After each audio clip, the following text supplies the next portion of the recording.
Bonjour et bienvenue. Alors aujourd'hui pour ce tirage du lundi, on va aller chercher un petit message des portes de l'intuition. Ça va nous parler... Ah, je crois qu'il y a une carte cachée. Eh oui. On a le masque, on a la famille. Le masque nous dit en montrant une fausse image de vous, vous vous éloignez de votre véritable être. Et la famille, c'est appuyez-vous sur vos acquis et vous ferez la paix avec votre histoire. Ok. Bon, alors là, on va parler de transgénérationnel, on va parler de secret de famille, ou en tout cas de, je dirais des dossiers familiaux qui, qui vous ont impacté. D'accord? Là, moi, ce que je ressens, c'est que vous en faites quelque chose et que vous en faites quelque chose pour évoluer dans votre vie. On vous dit, appuyez-vous sur vos acquis, vous ferez la paix avec votre histoire. Et j'ai l'impression que c'est cette capacité que vous avez à faire baisser les masques, à peut-être dévoiler des secrets de famille, en prendre conscience, ne plus reproduire de schémas.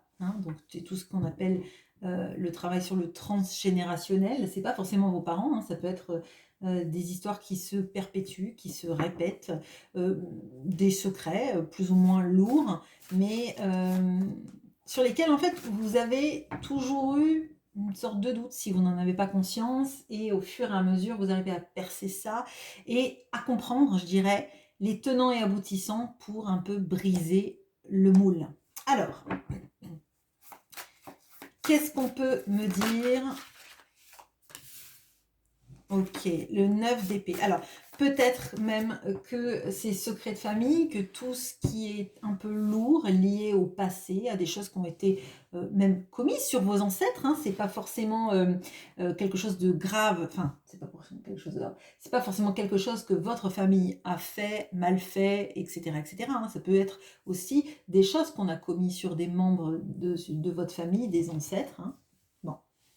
Il est possible que ça vous parvienne en rêve, dans un état où en fait il n'y a plus le filtre du mental qui intervient, et les messages peuvent parvenir plus aisément. Parce que le 9 d'épée, effectivement, ça nous parle de mal dormir, ça nous parle de quelque chose d'obsessionnel.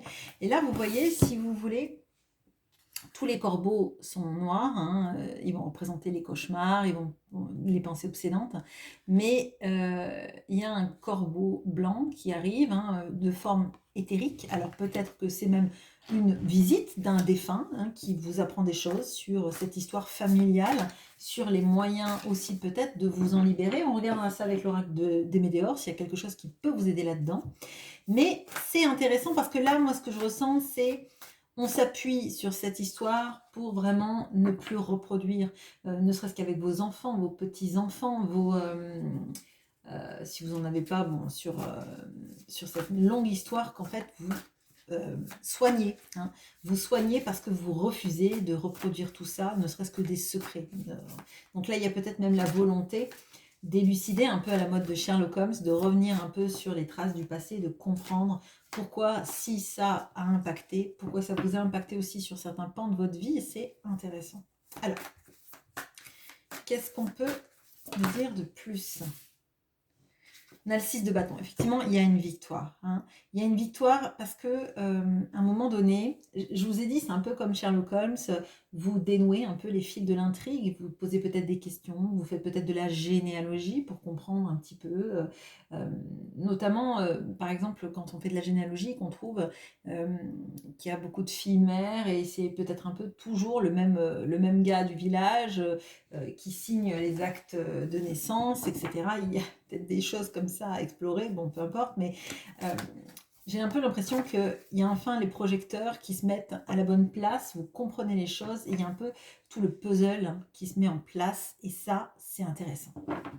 C'est intéressant, et surtout, ça illumine votre vie. Vous voyez, on a fait la paix avec son histoire, mais j'ai l'impression que c'est aussi réassembler les pièces du puzzle pour s'autoriser à entrer enfin dans la lumière et de briller. On a la tour. Il y a quelque chose sur la déconstruction des schémas, des histoires, des secrets de famille, des choses qui se perpétuent, aussi peut-être vous voyez, tous les schémas qui font qu'on vous dit reste à ta place, ne prends pas trop de place, n'ose pas, ne va pas, ne fais pas ci, ne fais pas ça, des sortes de carcans.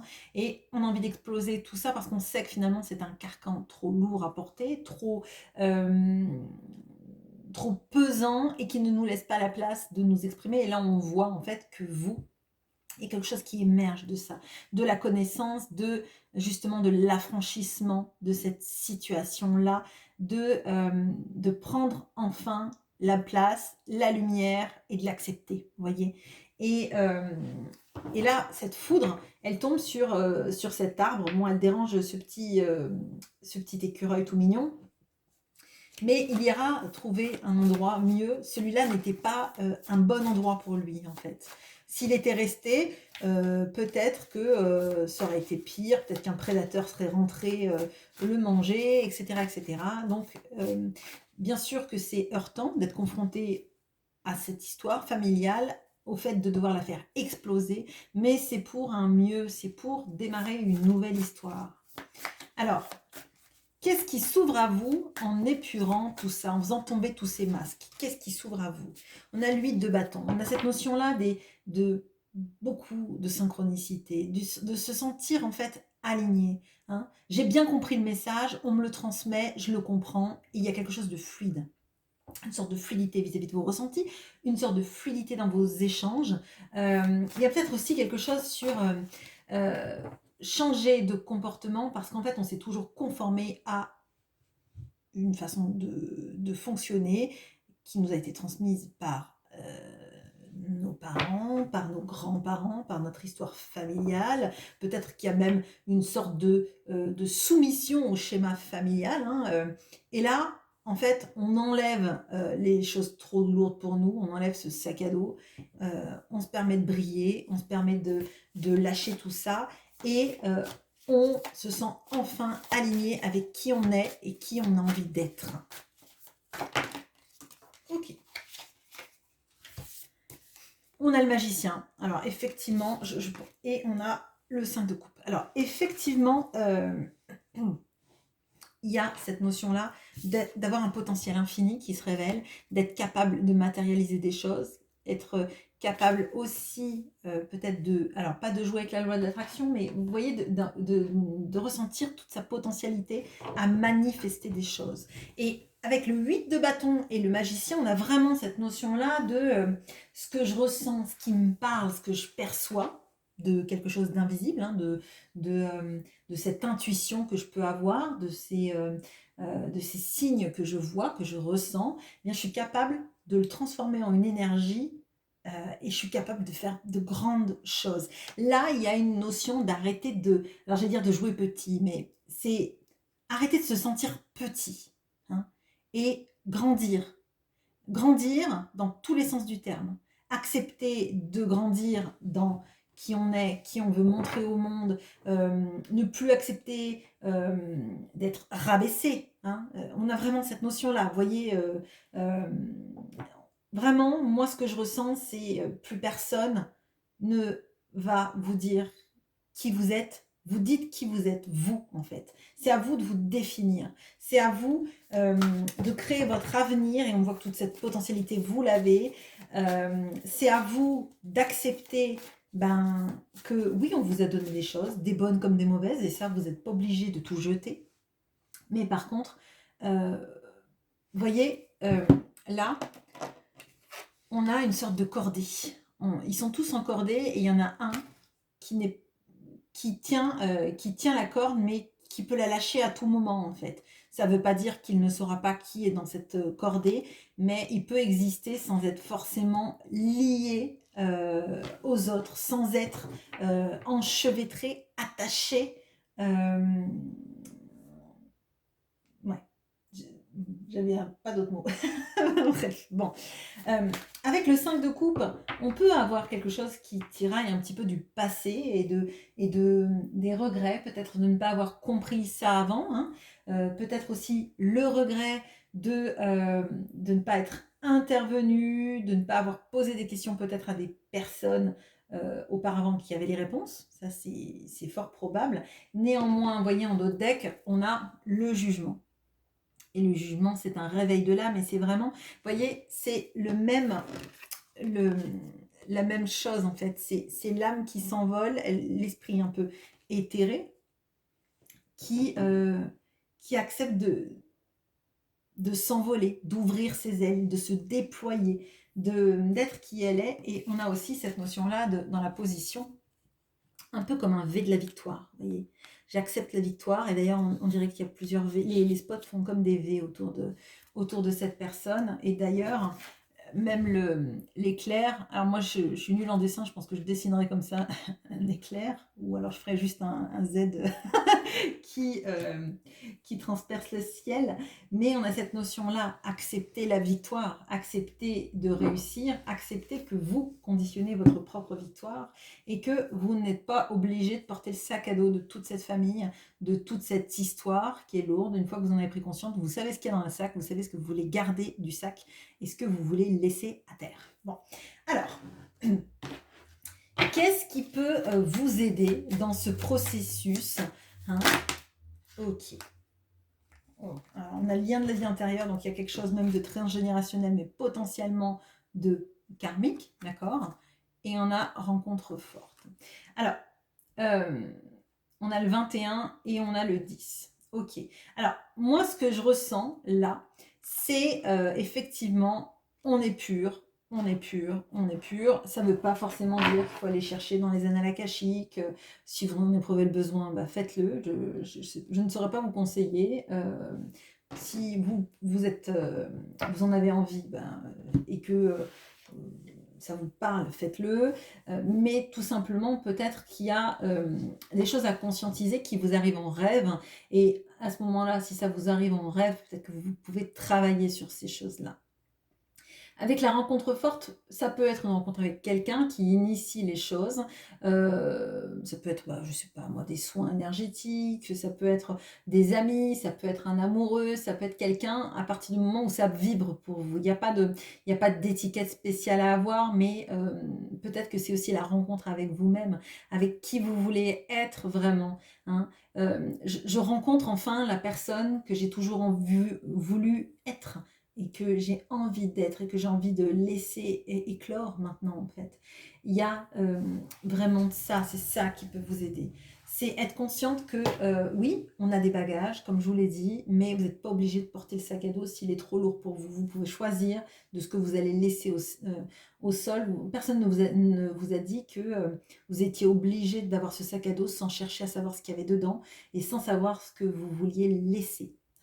Là, c'est vraiment pour moi, alors c'est plus spirituel que du développement personnel, mais c'est vraiment le fait de prendre conscience que oui, on a tous une histoire difficile ou moins difficile, mais qu'il y a beaucoup de choses que vous avez surmontées jusqu'à présent, parce que sauf si vous me regardez et que vous avez juste 18 ans, vous avez quand même eu cette histoire et vous avez traversé des étapes dans votre vie. Vous y êtes arrivé comme vous pouviez, avec les armes que vous pouviez, mais ça n'empêche pas que vous vous êtes construit en opposition et avec ça. Et ça, c'est votre force, d'accord? Donc, pour moi, effectivement, il y a un lien vie antérieure, transgénérationnel, on le prend comme on veut, mais peut-être qu'il y a même les deux, hein, très clairement. Peut-être que vous n'êtes pas tombé dans cette famille pour rien, si bien évidemment vous croyez dans la réincarnation. Moi j'y crois, donc c'est pour ça que j'en parle, mais là, l'histoire vous parle en fait d'accepter, de prendre votre place, d'accepter que la lumière vienne sur vous. Là, on a vraiment cette notion de déesse égyptienne. Hein, moi j'ai l'impression qu'on a une sorte d'Horus sur le crâne, qu'elle a les pieds dans le Nil, qu'on a des nénuphars, enfin il y a tout un background derrière ça, mais je pense que c'est pas pour rien qu'on vous parle des masques, de la famille, que peut-être on vous a fait porter des masques malgré vous et que maintenant le but c'est justement de s'affranchir de ça et d'évoluer en fait, d'évoluer vers un mieux-être et pas de se conformer à ce qu'on vous a dit que vous deviez être, faire et avoir. Bon. Un dernier petit conseil pour vous. Donc, c'est un tirage court, mais on a le 10 de coupe. Alors, il y a ce bel arc-en-ciel là qui vous entoure. Effectivement, il y a alors, là, l'impression que j'ai, c'est qu'en fait, vous avez construit des choses malgré tout ce passif, hein, des choses qui marchent, des choses, vous avez créé peut-être une famille, et vous avez essayé de ne pas reproduire des schémas, hein. J'ai l'impression, enfin, dans ce que je ressens, les schémas, c'est comme si vous les aviez cristallisés en vous, mais que vous aviez essayé de faire un barrage pour pas qu'ils passent, hein. Et ça, c'est une grande force en fait, c'est une grande force de votre part et vous pouvez en être fier, d'accord? Et pour moi, au bout de l'arc-en-ciel, il y a quelque chose que vous avez tissé, que vous avez préparé et qui vous annonce le bonheur. Alors, c'est pas le trésor des Leprechauns, mais il y a cette notion-là de le bonheur, il est dans ce que j'ai construit, dans ce que je suis arrivée à conscientiser, dans ce que je suis arrivée à transformer. Le bonheur, il est au bout de l'arc-en-ciel, mais en même temps, l'arc-en-ciel, c'est vous qui êtes l'initiateur, l'initiatrice de cet arc-en-ciel et de ce bonheur que vous créez. Vous êtes créateur de votre vie. On voit, vous êtes le magicien. D'accord? Bon, je vous souhaite une très bonne journée et je vous dis à bientôt.